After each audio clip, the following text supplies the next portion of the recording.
Fever stories. नमस्कार, मैं हूं जैकी श्रॉफ और आप सुन रहे हैं शिवा। शिव ज्ञान का भंडार है। शिव शिक्षा का महत्व सिखाते हैं। अब आगे। और भाई क्या हुआ? ये गौरव इतना मुंह लटका के क्यों बैठा है? अरे जूही बात नहीं कर रही है इससे। क्यों भाई, क्यों बात नहीं कर रहे भाभी जी? अरे उसकी सीट चेंज हो गई है ना। अरे यार मत परेशान करो इसे। गौरव तू बता क्या हुआ? यार वो जो नया लड़का आया है ना ऋषि, वो आजकल उससे ज्यादा बातें करती है। मेरा मन तो करता है उस ऋषि का मुंह तोड़ दूं। हाँ हाँ तोड़ दे। रुका किसके लिए? हाँ हाँ भाई, हम सब है तो अभी आएगा तो यहीं पे उसका मुंह तोड़ देंगे। हे वो आ गया, चल चल चल। Hi guys. आजा आजा इधर आ, देखता हूँ तुझे। तेरी तो अरे अरे छोड़ दो अरे नहीं मत करेगा बात उससे, करेगा बात अब। अरे यार ये कर क्या रहे हो? Stop stop stop. क्या हुआ, क्यों मार रहे हो इसे? ये हमारी भाभी के साथ बहुत चिपक रहा है आजकल। हाँ, और ये अपने दोस्त को बिल्कुल अच्छा नहीं लग रहा है, तो क्या करें? निकल यहाँ से वरना मैं तेरी तो। तुम लोग पागल हो गए हो। मैं तुम्हारी प्रिंसिपल से कंप्लेन करूंगा। अब आप प्लीज जाइए यहाँ से। अरे यार अगर इसने सच में कुछ प्रिंसिपल से कहा तो क्या वहाँ उसके सामने मुंह तोड़ देंगे उसका। गाइस, क्या मैं बीच में पढ़ सकता हूँ? इतना तो पड़ ही गया है, बोल आगे। अरे तुम लोग इतनी सी बात पर मारा पीटी पर क्यों उतर आए? आपको नहीं लगता कि बात करके इस प्रॉब्लम का सलूशन निकल सकता था?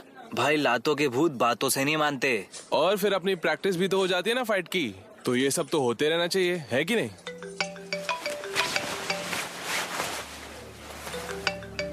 हाँ जूही बोलो। यार तुम लोगों ने क्या किया यार? ये ऋषि ने तुम्हारी कंप्लेन कर दी है प्रिंसिपल से। तुम लोग पागल हो क्या? मुझे तुमसे कोई बात नहीं करनी है। अरे यार इस ऋषि ने तो सच में प्रिंसिपल को बता दिया। अरे अब क्या करेंगे? मुझे लगता है कि आप लोगों को माफी मांगनी चाहिए। उससे कभी नहीं। अरे अभी क्या करना है वो सोचो। देखते हैं भाई, यहीं बैठते हैं, भगवान को याद करते हैं, वो ही मदद कर सकते हैं हमारी। मदद तो कर सकते हैं, पर तुम्हें सही बात बताकर। वो कैसे? मैं तुम्हें उनकी एक कहानी सुनाता हूँ। मैंने कल परसों ही पढ़ी थी कहीं। एक बार भगवान इंद्र बहुत परेशान थे, तभी उनकी मुलाकात भगवान शिव से होती है। क्या हुआ इंद्रदेव, आप इतने विचलित क्यों हैं? मत पूछिए महादेव, बड़ी उलझन में हूँ। उलझन बताने से ही उलझन सुलझती है। बताइए, ऐसी क्या उलझन है आपकी जिसने आपको विचलित कर दिया है? मेरी उलझन जयंत है महादेव। जयंत, आपका पुत्र, वो आपकी उलझन का कारण कैसे हो सकता है? महादेव, मेरा पुत्र बहुत ही उग्र प्रवृत्ति का होता जा रहा है। बात बात पर गुस्सा हो जाना, और चाहे देव हो चाहे गण हो, सबसे लड़ते रहना। मैंने उसे समझाने का बहुत प्रयत्न किया है, किंतु वो है कि समझता ही नहीं। महादेव, आप भी तो एक पिता हैं, आप ही बताइए कि मैं अपने पुत्र को सही दिशा कैसे दिखाऊं, कैसे समझाऊं उसे, उसके भीतर ये जो नकारात्मक ऊर्जा है उसे कैसे दबाऊं? ऊर्जा को कभी भी दबाना नहीं चाहिए इंद्रदेव। ऊर्जा को सदैव सही दिशा सिखानी चाहिए। जयंत के भीतर की ऊर्जा को दबाने का प्रयास करने से वो फटकर बाहर निकलेगी, ज्वालामुखी के समान। जिस प्रकार ज्वालामुखी के भीतर ऊर्जा बनती रहती है और एक दिन फट जाती है। तो क्या करना चाहिए महादेव? एक काम करते हैं, मैं अपने पुत्र कार्तिकेय को बुलाता हूं। पुत्र कार्तिकेय, इधर आइए। प्रणाम पिताश्री, आपने मुझे बुलाया? हाँ पुत्र, मेरा एक काम करोगे? हाँ पिताश्री, आपकी हर आज्ञा शिरोधर है, कहिए। पुत्र, इंद्रदेव के जो पुत्र हैं जयंत, मैं चाहता हूं कि तुम उनके साथ एक मल्ल युद्ध करो। पिताश्री, किंतु वो तो मेरे मित्र है। हाँ, ये मल्ल युद्ध की प्रतियोगिता है। हम देखना चाहते हैं कि तुम दोनों में अधिक बलशाली कौन है। ठीक है पिताश्री, यदि ऐसा है तो मैं तैयार हूँ, आज्ञा दीजिए। आयुष्मान भव पुत्र। महादेव, मैं कुछ समझा नहीं, ये आपने क्या किया? आप सब समझ जाएंगे। कल सुबह प्रातः काल में हम यहीं मिलेंगे। आप जाइए और जयंत को बताइए कि मल्लयुद्ध की प्रतियोगिता यहीं होगी और बाकी देवी देवताओं को भी आमंत्रण भेज दीजिए।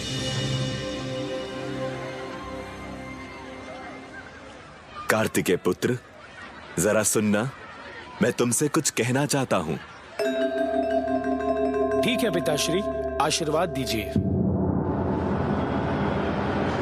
सभी देव और देवियों का इस समारोह में स्वागत है। जैसा कि आप सब जानते हैं कि ये एक मल्ल युद्ध है और इसका आयोजन स्वयं महादेव ने किया है। इसमें भाग लेने वाले युवक हैं शिवपुत्र कार्तिकेय और इंद्रपुत्र जयंत।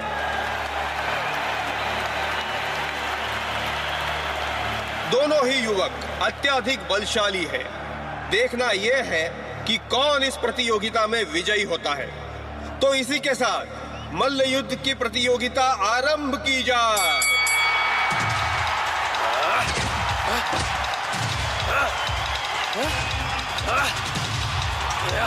ये कार्तिकेय वार क्यों नहीं कर रहा? ये अवश्य ही कार्तिकेय की कोई नीति है। देखिए देखिए, क्या बात है जयंत? शाबाश कार्तिकेय। कार्तिकेय जयंत को बस उकसा रहा है, वार नहीं कर रहा। लेकिन ये देखो, इसका जयंत पर कुछ और ही असर हो रहा है। जयंत अपना आपा खो रहा है। जयंत तो सांड के समान कार्तिकेय पर वार करना चाह रहा है। किंतु अब देखिए, जयंत थक रहा है, क्षमता खो रहा है वो अपनी। अब नहीं छोड़ूंगा तुझे। ये क्या? जयंत बहुत क्रोधित लग रहा है। अरे अरे, ये क्या? कार्तिकेय क्या क्रीड़ा कर रहा है? ये क्या? जयंत मुंह के बल गिर गया। देखिए तो, जयंत और क्रोध से आगे बढ़ रहा है, परंतु कोई अनहोनी ना हो जाए। आश्चर्य की बात है, पूरे युद्ध में कार्तिकेय ने एक बार भी प्रहार नहीं किया। महादेव, ये क्या हो रहा है महादेव? कार्तिकेय प्रहार क्यों नहीं कर रहा? बस कुछ ही देर में आप सब समझ जाएंगे इंद्रदेव। कार्तिकेय, मैं तुझे नहीं बख्शूंगा। ये ले। ये क्या? कार्तिकेय ने जयंत का हाथ पकड़कर उसे वश में कर लिया। मुझे छोड़ दो, छोड़ दो। और इस प्रतियोगिता के विजेता हैं महादेव पुत्र कार्तिकेय। कार्तिकेय ने पूरा युद्ध बिना प्रहार किए, बिना बल के जीता है। वो कहते हैं ना, बल से बुद्धि बढ़ी। जयंत पुत्र, उठो। मैं पराजित हो गया महादेव।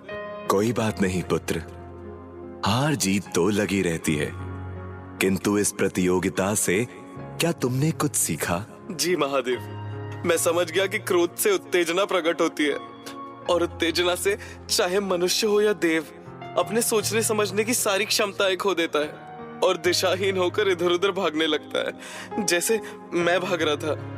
और वहां कार्तिकेय ने बल का प्रयोग किए बिना ही मुझे पराजित कर दिया। किंतु अब मैं क्या करूं महादेव?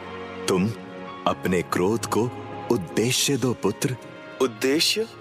वो कैसे महादेव? पुत्र, अभी से अपने क्रोध को दिशा दो, और वो दिशा है असुरों के विरुद्ध, बुराई के विरुद्ध। तुम्हें ज्ञात है पुत्र, किस प्रकार असुर देवों और देवलोक पर आक्रमण करते रहते हैं। तुम अपने आप को तैयार करो और देवों की सेना के सेनापति बनो, उनकी रक्षा करो। बोलो, कर पाओगे? अवश्य महादेव, मैं वचन देता हूँ आपको। मुझे तुम पर अभिमान है पुत्र। पिताश्री, मुझे क्षमा कीजिए। आप बालपन से ही मुझे समझाने का प्रयास कर रहे थे और मैं हूं कि, किंतु आज महादेव और मेरे मित्र कार्तिकेय ने मुझे समझा दिया है पिताश्री।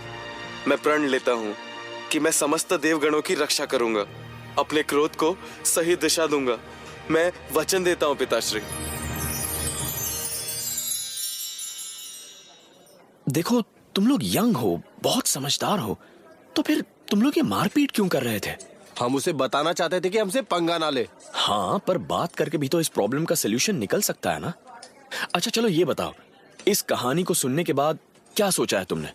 अपने गुस्से को कहाँ चैनलाइज करोगे? पहले तो मैं ऋषि को सॉरी बोलूंगा, मारना नहीं चाहिए था उसे।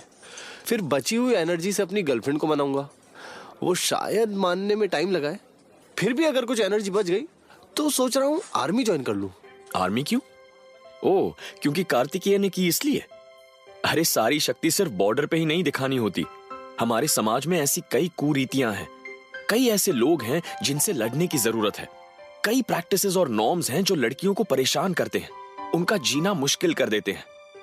अगर सच में अपनी एनर्जी और गुस्से को चैनलाइज करना चाहते हो तो अपने आप से प्रॉमिस करो, लोगों को यूनाइट करो, एक मुहिम चलाओ, पूरा शहर, सारी सड़कें और देश लड़कियों के लिए सेफ बनाओ। आप सही कह रहे हैं, पर ये ऋषि को पीट कर हमने जो रायता फैलाया है उसका क्या करें? उस रायते को साफ कर दो और क्या। हाँ भाई, रुको, मैं अभी ऋषि को कॉल लगाता हूँ। गुड, और मैं चलता हूँ, लेट हो जाऊंगा। अरे कहाँ जा रहे हो भाई? मैं एक रोड ट्रिप पर हूँ दोस्त, अमरनाथ जा रहा हूँ। तुम लोग भी कभी प्लान बनाओ और साथ में आ जाओ वहाँ। अगली छुट्टियों में पक्का आएंगे दोस्त। पक्का। हर हर महादेव। हर हर महादेव। ऊर्जा अमूल्य है। ऊर्जा का इस्तेमाल निर्माण के लिए करना चाहिए, विनाश के लिए नहीं, क्योंकि बाबा ऊर्जा से ही ये सृष्टि बनी है। और अगर ये ऊर्जा दिशा भटक गया तो बाबा गले में जान अटक गया। इसलिए सुधर जा, समझ जा, टाइम अभी भी है। अपने अंदर के ऊर्जा को सही दिशा दे, क्योंकि शिव ऊर्जा का स्रोत है। शिव ऊर्जा को दिशा दिखाते हैं। हर हर में महादेव, हर दिल में महादेव, हर हर महादेव। तो ये थे आज के शिव वचन, मेरे यानी जैकी श्रॉफ के साथ। याद रखिएगा और हो सके तो इस पर अमल कीजिएगा। मैं फिर लौटूंगा, तब तक के लिए सुनते रहिए शिवा शिवा। ऐसी और कहानियां सुनने के लिए सब्सक्राइब करिए फीवर स्टोरीज, कहानियां ऐसी जो दिखाई दें।